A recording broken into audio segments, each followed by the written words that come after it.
What is going on, guys? This is Purgatory and welcome to a brand new video. And this video is actually a controller overview slash first impression slash kind of like a review kind of stuff. So today we're actually going to be checking out the brand new, it's not brand new at all, but it's the Xbox One PowerA Spectra controller. This controller runs for about $40 on Amazon, and it comes with the multiple features, and it comes with a cable. It's a wired controller.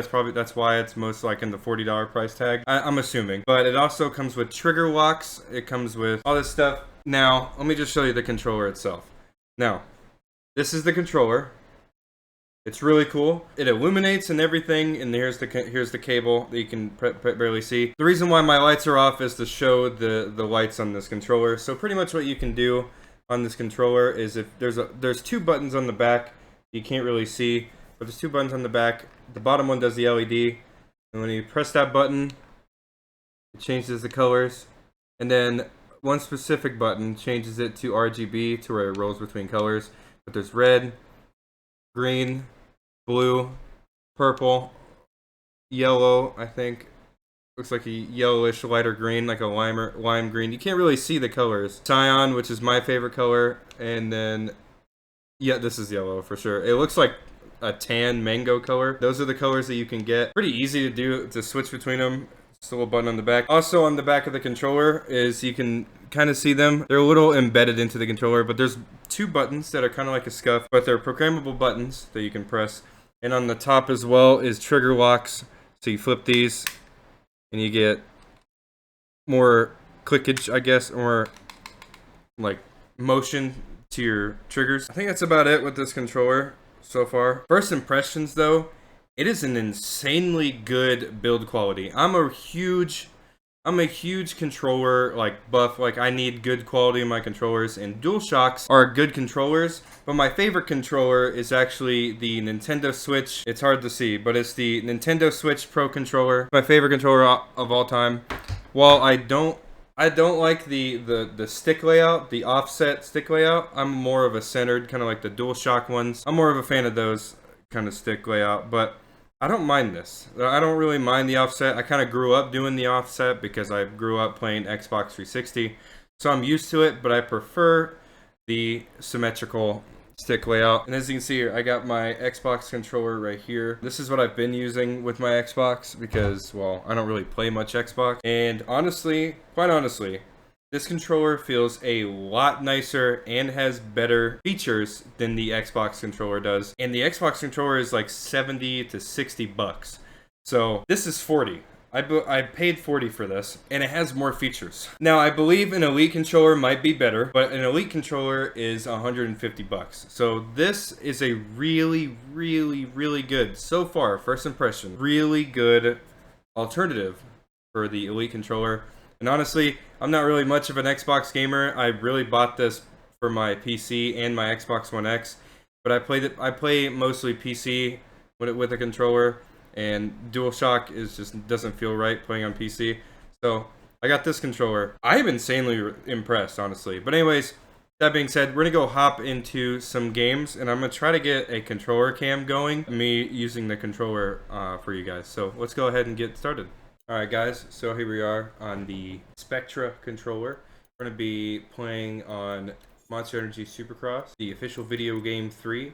We're gonna be playing on the Legends pack. So not too long ago, the Legends pack came out for this. I'm gonna be choosing Ricky Johnson here because I like his bike. I like how much better his bike looks. But we're gonna go ahead and just kind of go into a race and show you guys what this controller is about. I have this controller connected to PC, so it's recording through PC. I'm recording through OBS and recording through Shadowplay. It's gonna be a little awkward racing like this. Not gonna lie to you guys. Kind of late to the start there, but yeah, this controller is actually really nice. It feels really good in the hand. I have the trigger stops set to the lowest, like where it gives me all the way force, because, well, quite frankly, you need the trigger stops in order or you don't need the trigger stops in order to play a racing game. You need them to go as far as possible. That's just kind of how it's based on. I played this track just a little bit, not too much. I played this track like once or like pretty much like 2 or 3 times. So I know a little bit of a gist of the layout. If you guys are hearing the vibration, I apologize about that. My hands are vibrating the table, and I hope they're not vibrating the microphone too much. But, oh boy, gonna hit that turn there. Good thing I believe I put it on the short race. I can't remember, but I didn't want it to be too long. Okay, that is the first time I think I've crashed on this track so far. It's not very good, but we're here showing off the controller, not the game. Well, I guess if you guys wanted gameplay of the new Great Legends pack on MESX3, then here you go. But I'm a little behind on this. I didn't even know this pack came out until much later.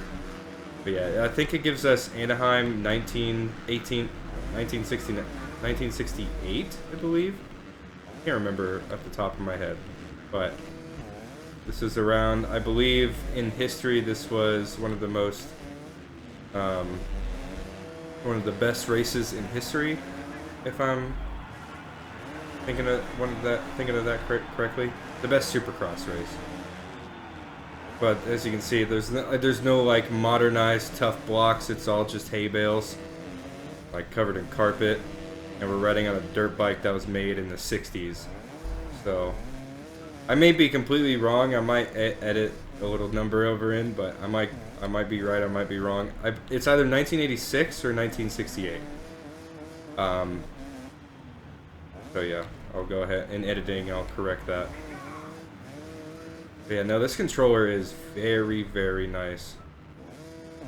It's a really good quality. Like, if you guys don't know, I'm not really a huge fan of buying third-party controllers. I've always had a bad experience with them. But I've usually, whenever I did buy them, it was never my main controller. And with this, in PowerA was one of those brands I didn't really trust too much, especially, but in PDP as well. PDP has just never been a good brand in my opinion. But PowerA seemed to have stepped up their game here because this controller feels incredibly nice. They do have another controller that's 80 bucks, but honestly, I'm not an Xbox gamer. I'm not really, Xbox isn't my main platform. Sure, I wanted to get a controller for my PC, but I also was considering getting a better controller for my console. And while, you know, I can't remember what the other PowerA controller is called, but it pretty much literally looks exactly like an Xbox Elite controller. And I know they had the Elite 2s come out recently, and I'm not really a big fan of paying 150 bucks for a controller I might not use too often. And this controller is 40 bucks, and it comes with 2 inputs and trigger locks. I think I'm pretty good. It doesn't have all the neat features that the Elite 2 controller has, but again, I just wanted to get a controller that was like not my main controller, pretty much, like for my main platform. Like if I was doing PS4, even though I have my PS4 controller is really nice, with the little paddles on the back. I still use that, by the way. Even though that's really nice. I don't break the bank for any controller, especially with Scuff. I'm not a huge fan of the Scuff controllers. I mean, I've had a bad experience with Scuff controllers. I bought one to support a certain creator that I don't really follow too much anymore. But after using that controller after about maybe a week or two, the controller started having dead zone issues.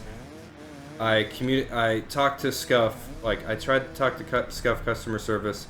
I put in a repair request because I had that 90-day warranty thing. I put in a little request for it. They never responded. They never sent me out anything. And well, now I'm stuck with a broken Scuff controller, which the dead zone has become, over time, has become way more noticeable. So yeah, I don't use the Scuff anymore. I just use a regular DualShock. But if PowerA made a DualShock 4 controller, I might actually buy it. But at the same time, I'm really happy with mine. And honestly, with this DualShock, or with this Xbox, the Spectra controller, it's insanely nice. It's actually feels a lot nicer than the Xbox controller I currently have, which is just the stock Xbox controller made by Microsoft. This feels way more. This feels like it's worth way more than 40. It just feels like the quality just feels like that. Honestly, this controller is very nice. If this is only first impressions though, I might do like a video about 30 days later, or not 30 days, like maybe like 3 months later, and see how I feel about it. Not sure, but we'll see. Anyways, that's going to go ahead and end the video there. Hopefully you guys did enjoy. If you did, make sure to hit the like button. Make sure to subscribe if you're brand new to the channel, and I will see you guys in the next one. I love you all. Have a great day.